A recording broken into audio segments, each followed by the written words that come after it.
ദ്വാരം എന്ന് വെച്ചാൽ വഴിയെന്ന് വെച്ച് കഴിഞ്ഞാൽ സംസ്കൃതമാണ് വേട്.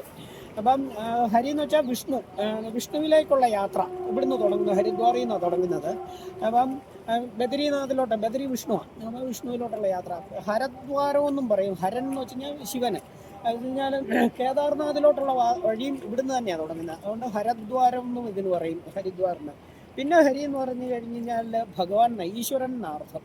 അത് വെച്ച് കഴിഞ്ഞാൽ ഈശ്വരൻ ഹിമാലയമാണ് ഈശ്വരനായിട്ട് ഇവിടെ സങ്കല്പിച്ചിരിക്കുന്നത്. ഈശ്വരനിലേക്കുള്ള വഴി, അതായത് ഈശ്വരന്മാരെല്ലാം കൂടിയിരിക്കുന്ന സ്ഥലം എന്ന് പറഞ്ഞു കഴിഞ്ഞാൽ ഹിമാലയമായിട്ടാണ് കണക്കാക്കിയിരിക്കുന്നത്. അപ്പം അവിടോട്ടുള്ള വഴിയും ഇവിടുന്ന് തന്നെയാണ് തുടങ്ങുന്നത്. അതുകൊണ്ടാണ് ഈ ഹരിദ്വാർ എന്ന് ഈ സ്ഥലത്തിൻ്റെ ഈ നാമം ഉണ്ടായിരിക്കുന്നത് തന്നെ. അതുകൊണ്ടാണ് ഹരിദ്വാർ എന്നുണ്ടായിരിക്കുന്നത്.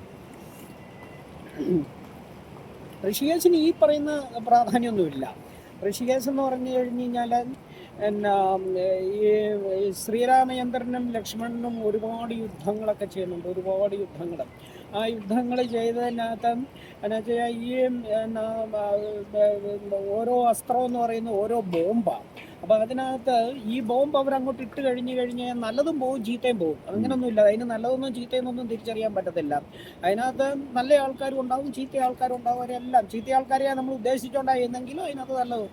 അങ്ങനെ ഈ യുദ്ധങ്ങളൊക്കെ കഴിഞ്ഞ് കഴിഞ്ഞപ്പോഴത്തേക്കും അവർ ഭയങ്കര വിഷാദത്തിലാവുക. അങ്ങനെ വിഷാദത്തിലായി കഴിയുമ്പോൾ നാരദമുനി പറയുകയാണ് ഗംഗാജിയുടെ തീരത്ത് തപസ് ചെയ്യാൻ പറയുക. അങ്ങനെ ചന്ദ്രാശ്രമം കെട്ടിയിട്ട് അവർ തപസ് ചെയ്യുന്ന സ്ഥലമാണ് ഋഷികേശ് എന്ന് പറയുന്നത്. അപ്പോൾ അവർ ഈശ്വരന്മാരായതുകൊണ്ട് തന്നെ അവർ അവിടെ വന്ന് ചന്ദ്രാശ്രമം കെട്ടിയിട്ട് അവർ അവിടെ തപസ് ചെയ്യുന്ന സമയത്ത് ഒരുപാട് ഋഷിമാരും ആ കൂട്ടത്തിൽ അതിനോട് ചേർന്ന് തന്നെ പർണശാലകളും ആശ്രമങ്ങളും ഒക്കെ കെട്ടി അവിടെ തപസ്സാകുക. അങ്ങനെയാണ് അത് ഋഷികൾ കൂടി വന്നാണ് അത് ഋഷികേശായത്. അതിന് ഇപ്പം 3-4 പാലമുണ്ട്. അതിനാണ് ഈ രാംജൂല, ലക്ഷ്മൺ ജൂല, പിന്നെ വേറൊരു ജൂലം കൂടെ ഉണ്ട്. അങ്ങനെ 3 ജൂലകളാണ് പ്രാധാന്യമായിട്ടും 3. അത് തൂക്കുപാലമാണ്, അത്രേ ഉള്ളൂ. ജൂല എന്ന് പറഞ്ഞാൽ തൂക്കുപാലമെന്നേ ഉള്ളൂ. പിന്നെ എല്ലാ ആശ്രമങ്ങളാണ് അവിടെ, ഏറ്റവും കൂടുതൽ ആശ്രമങ്ങളാണ്. അല്ലാണ്ട് ഈ ഇതുപോലുള്ള ഹരിദ്വാർ പോലുള്ള വലിയ പ്രാധാന്യങ്ങളുള്ള സ്ഥലമല്ല. ഹരിദ്വാറിനെ അറിയണമെന്നുണ്ടെങ്കിൽ 3 മാസം കൂടെ നടക്കണം. നമ്മൾ മുമ്പേ പറഞ്ഞ പോലെ ഹരിദ്വാറിന്റെ മെയിൻ ആയിട്ടുള്ള എന്തൊക്കെയാണ്? അതെന്ന് പറഞ്ഞു കഴിഞ്ഞാൽ ഒന്ന് പിണ്ടസമർപ്പണം. പഞ്ചതീർത്ഥത്തിൽ 1-ാമത്തെ തീർത്ഥമായത്. പഞ്ചതീർത്ഥത്തിലും അതുപോലെ സപ്തപുരിയിൽ 1-ാമത്തെ പുരിയുമാണ്. എന്നപ്പോൾ ഇവിടെ ഏറ്റവും പ്രാധാന്യം പിണ്ടസമർപ്പണത്തിനാണ്. 2-ാമത്തേതെന്ന് പറഞ്ഞു കഴിഞ്ഞാൽ ഇവിടെ നടക്കുന്ന ആരതിക്കാണ്, ഗംഗ ആരതിക്കാണ്. ആ ആരതിയുടെ സമയം സന്ധ്യാകുമ്പോൾ വന്നു കഴിഞ്ഞാൽ അറിയാം, ഇവിടെ എല്ലാം ആരതിയുണ്ട്. ഈ ഭാഗത്തെല്ലാം ഓരോരോ ഘാട്ടിന്റെ ആരതി, അങ്ങേ സൈഡിലും ഇങ്ങേ സൈഡിലും എല്ലാം. ഞാൻ ഇന്നലെ ആരതി ജസ്റ്റ് അവിടെ നിന്ന് തൊഴുതു.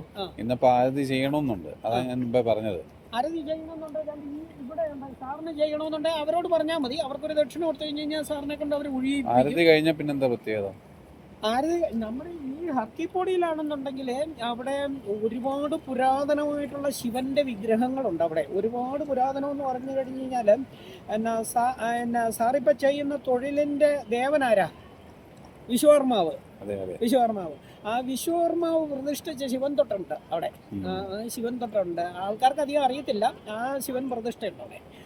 അദ്ദേഹം പ്രതിഷ്ഠിച്ചിരിക്കുന്ന വിഗ്രഹത്തിന് അവർക്ക് പ്രതിഷ്ഠയുണ്ട്. 1-ാമത്തെ പിണ്ടസമർപ്പണം, 2-ാമത്തെ ഗംഗാരതി, 3-ാമത്തെ വില്ലുകേശ്വർ ശിവന്റെ അമ്പലത്തിലെ ദർശനം, 4-ാമത് സതീഘാട്ടിലെ സ്നാനം. ഇങ്ങനെ 4 പ്രാധാന്യങ്ങളാണ്. മേളിൽ സപ്തസരോവർ എന്ന് പറയുന്നത്, അതായത് സപ്തർഷികൾ തപസ് ചെയ്ത സ്ഥലം. ഇവിടുന്ന് ഒരു 7.5 കിലോമീറ്റർ മേളിലാണ്. അവിടെ മുതൽ താഴെ സതീകുണ്ട് എന്ന് പറയും. ആ സതീകുണ്ട് വരെയാണ് നമ്മുടെ ഈ ഹരിദ്വാർ എന്ന് പറയുന്ന തീർത്ഥാടന കേന്ദ്രം. ഏതാണ്ട് 10 കിലോമീറ്റർ. സതീകുണ്ടിലല്ലേ നമ്മൾ മുമ്പേ പറഞ്ഞ പോലെ സ്നാനം? അത് സതീഘാട്ടാണ്.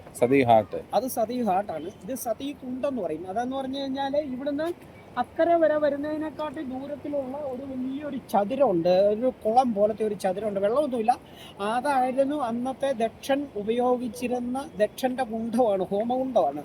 ആ ഹോമകുണ്ഡത്തിലാണ് ഭഗവതി പ്രവേശിക്കുന്നത്. അതിനകത്ത് പ്രവേശിച്ചിട്ട് ആ ഹോമാഗ്നിക്ക് ഭഗവതിയെ കത്തിക്കാൻ പറ്റാതെ വന്നു കഴിഞ്ഞിട്ട് അവരുടെ യോഗാഗ്നിയിലാണ് പ്രവേശിക്കുന്നത്. യോഗാഗ്നിയാണ് അവരെ കത്തിച്ച് ജഡമാക്കിയിട്ട് സതീഘാട്ടിലാണ് അവരുടെ ജഡം വീടുന്ന സ്ഥലമാണ്. ജഡം ഇവിടെ शू ऊपर डालो, शू निकालो, फिर जाओ, शू चप्पल निकालो, चप्पल. നമ്മൾ മുമ്പേ പറഞ്ഞ പോലെ സ്നാനം ചെയ്യേണ്ട മെയിൻ നമ്മൾ മുമ്പേ പറഞ്ഞില്ല, അതെവിടെയായിരുന്നു? സതീഘാട്ടിൽ. അതിന് പ്രാധാന്യം കൂടുതലുണ്ട്. അവിടെയാണ് ഭഗവതിയുടെ ജഡം വീണ് കിടന്ന സ്ഥലമാണ്. നമ്മൾ അവിടെ ചെന്ന് കഴിഞ്ഞാൽ വലിയൊരു ശ്മശാനമാണ്.